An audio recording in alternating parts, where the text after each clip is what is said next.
नमस्कार, SPD news में आपका स्वागत है। पेश है 12 नवंबर मंगलवार दोपहर 3:15 बजे राजस्थान की 15 बड़ी खबरें। सबसे पहले एक नजर डालते हैं आज की हेडलाइंस पर। जयपुर में 48 घंटे से टंकी पर युवक किरोड़ी मिलने पहुंचे। दिल्ली शराब नीति घोटाला, हाई कोर्ट ने केजरीवाल की याचिका पर ईडी से जवाब मांगा। जयपुर में नगर निगम का स्वास्थ्य निरीक्षक रिश्वत लेते गिरफ्तार। जयपुर में बुलेट प्रूफ होती है सीएम पीएम को सुरक्षा देने वाली गाड़ियां। जेके लॉन हॉस्पिटल में कॉन्ट्रैक्ट कर्मियों का हंगामा। महिला नर्सिंग स्टाफ ने कॉन्ट्रैक्ट पर लगे पुरुष नर्सिंग स्टाफ को जड़ा थप्पड़। और अब खबरें विस्तार से सुनिए। एसआई भर्ती परीक्षा 2021 को रद्द करने की मांग को लेकर जयपुर में दो युवक 48 घंटे से पानी की टंकी पर चढ़े हैं। दोनों से मिलने मंत्री किरोड़ी लाल मीणा पहुंच गए हैं। इससे पहले मंगलवार को सुबह 11 बजे तक पुलिस ने भी 3 बार बात की, लेकिन अभी तक युवक पानी की टंकी पर हैं। मंत्री किरोड़ी लाल मीणा भी मौके पर पहुंचे हैं। दोनों युवकों का कहना है कि हमारे कुछ साथियों को सीएम भजन लाल शर्मा से मिलवाया जाए, इसके बाद सीएम लेटर जारी कर भर्ती परीक्षा रद्द करने की घोषणा करें। दिल्ली हाईकोर्ट ने मंगलवार को आम आदमी पार्टी नेता अरविंद केजरीवाल की याचिका पर प्रवर्तन निदेशालय से जवाब मांगा है। केजरीवाल ने कथित आबकारी घोटाले से जुड़े मनी लॉन्ड्रिंग मामले में एजेंसी को शिकायत पर उन्हें जारी किए गए सम्मन को चुनौती दी है। जस्टिस मनोज कुमार ओहरी ने आपराधिक मामले में सुनवाई पर रोक लगाने से इनकार कर दिया और कहा कि ट्रायल कोर्ट का आदेश जिसे केजरीवाल ने चुनौती दी है 2 महीने पुराना है। जयपुर में भ्रष्टाचार निरोधक ब्यूरो ने नगर निगम हेरिटेज के स्वास्थ्य निरीक्षक देव राणा को 6,000 रुपए की घूस लेते हुए गिरफ्तार किया है। उसने सफाई कर्मचारी की हाजिरी लगाने की एवज में घूस मांगी थी। एसीबी की टीम ने परिवादी की शिकायत पर नगर निगम हेरिटेज के वार्ड 93 कार्यालय में यह कार्रवाई की। जयपुर में सीएम से लेकर पीएम की सुरक्षा में चलने वाले काफिले की गाड़ियों को बुलेट प्रूफ किया जाता है। पिछले कई दशक से यह गाड़ियां जयपुर में तैयार हो रही है और खास बात यह है कि AK-47 से निकलने वाली गोली भी इन बुलेट प्रूफ गाड़ियों का कुछ नहीं बिगाड़ पाती। कंपनी के डायरेक्टर गुरवेंद्रजीत सिंह का कहना है कि हमारी कंपनी जयपुर में बुलेट गाड़ियों के अलावा बुलेट प्रूफ ग्लास और वारशिप ग्लास बना रही है।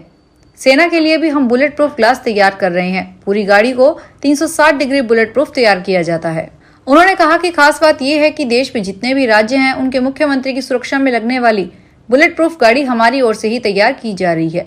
इसके अलावा पीएम सिक्योरिटी में काम आने वाली बुलेट प्रूफ गाड़ियां भी जयपुर में ही हमारे द्वारा बनाई जा रही है। जयपुर में बच्चों के सरकारी हॉस्पिटल जेके लोन में आज व्यवस्थाएं उस समय ठप हो गई जब कॉन्ट्रैक्ट पर लगा तमाम स्टाफ हंगामा करने के बाद धरने पर बैठ गया। यह मामला तब बिगड़ा जब परमानेंट महिला नर्सिंग कर्मचारी ने कॉन्ट्रैक्ट पर लगे एक पुरुष नर्सिंग स्टाफ के थप्पड़ जड़ दिया। इस घटना के बाद गुस्साए तमाम contract staff, computer operator, nursing staff, paramedical staff, ward boy व अन्य ने काम बंद कर दिया।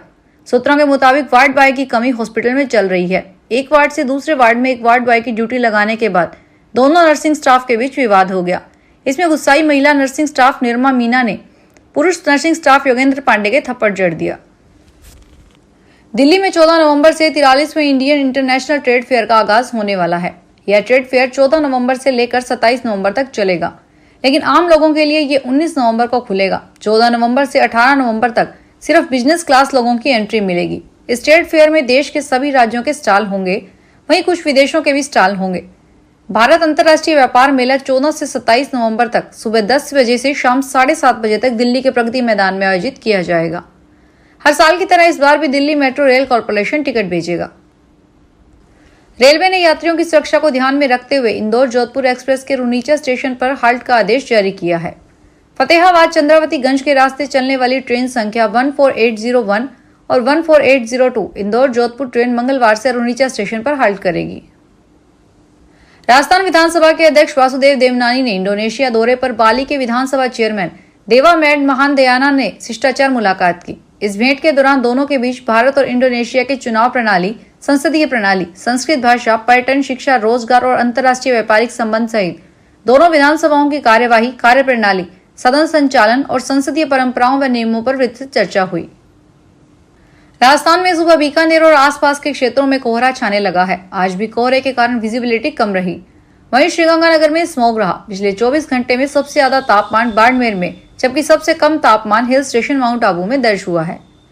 मौसम विशेषज्ञों ने बताया 19 से 20 नवंबर से राजस्थान में सर्दी बढ़ने की संभावना है, क्योंकि 14 नवंबर से एक वेस्टर्न डिस्टर्बेंस जम्मू कश्मीर लद्दाख के एरिया में एक्टिव होगा। इससे वहां बारिश के साथ कुछ स्थानों पर हल्का स्नोफॉल हो सकता है।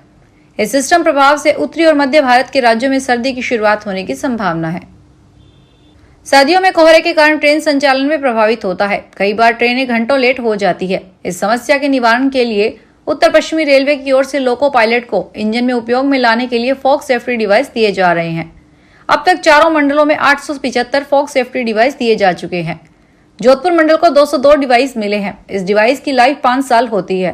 पूर्व में दी गई डिवाइस की अवधि पूरी होने पर नई डिवाइस उपलब्ध करवाई गई है। इसके साथ ही कम यात्री भार अथवा कोहरे के कारण साधारणतः लेट चलने वाली ट्रेनों की समीक्षा की जा रही है, ताकि इन ट्रेनों को निश्चित अवधि के लिए रद्द कर ट्रेन के डिब्बों और स्टाफ को अन्य स्थानों पर उपयोग में किया जा सके।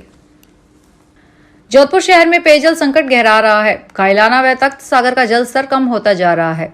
पीएचडी के अनुसार वर्तमान में कायलाना और तख्त सागर में 204 MCFT पानी बचा है। यह पानी महज 3 दिन तक ही शहरवासियों की प्यास बुझा सकता है। इसके चलते पीएचडी पाइपलाइनों के रखरखाव के लिए 16 नवंबर को एक बार फिर शटडाउन लेगा। इसके अलावा अगले 3 महीने में पीएचडी 10 बार शटडाउन लेकर पानी बचाने की कवायद में लगा है। राजस्थान में 49 शहरी निकायों का कार्यकाल इस माह पूरा हो जाएगा। इन निकायों की कमान प्रशासक के हाथ में देने की संभावना बढ़ गई है। सरकार की मंशा एक राज्य एक चुनाव की है और बोर्ड का कार्यकाल पूरा होने से पहले यह संभव नहीं है। ऐसे में चुनाव की बजाय बोर्ड स्वतः भंग हो जाएगा। हालांकि सरकार कार्यकाल बढ़ाने की संभावना तलाशने का प्रयास कर रही है, लेकिन भारतीय संविधान और राजस्थान नगर पालिका एक्ट में कार्यकाल बढ़ाने का प्रावधान नहीं है। गौरतलब है कि सरकार राजस्थान में 1 स्टेट 1 इलेक्शन के तहत नगरीय निकाय और पंचायतों के चुनाव में एक साथ कराने की संभावना तलाश रही है, लेकिन अभी तक किसी नतीजे पर पहुंचा नहीं जा सका है। अजमेर के क्रिश्चियनगंज थाना क्षेत्र में स्थित एजुकेशन सेंटर में चोर खिड़की का कांच तोड़कर अंदर घुसे और कीमती सामान के साथ सैनिटरी फिटिंग तक खोलकर ले गए। पुलिस के अनुसार पंचशील नगर निवासी विनोद शर्मा के वैदिक ब्रेन सोल्यूशन संस्थान के मुख्य द्वार व खिड़की का शीशा तोड़कर 2 चोर दाखिल हुए थे। चोरों के द्वारा 3 लैपटॉप, एक DSLR कैमरा के अलावा बाथरूम के नल व वॉल, 4 एक के कॉपर पाइप चोरी कर ले गए। भरतपुर में कोने, दीवार और सड़क किनारे पेशाब करने वालों से 200 रुपए जुर्माना वसूला जाएगा। इसी तरह शौच करने वाले से 500 रुपए जुर्माना वसूला जाएगा। नगर निगम ने इस संबंध में सभी SI और CSI को आदेश जारी किए हैं। उल्लेखनीय है कि सूरत नगर निगम ने सड़कों पर गुटखे की पीक थूकने वालों पर जुर्माने वसूलने की शुरुआत कर दी है। इसके लिए CCTV से निगरानी की जा रही है।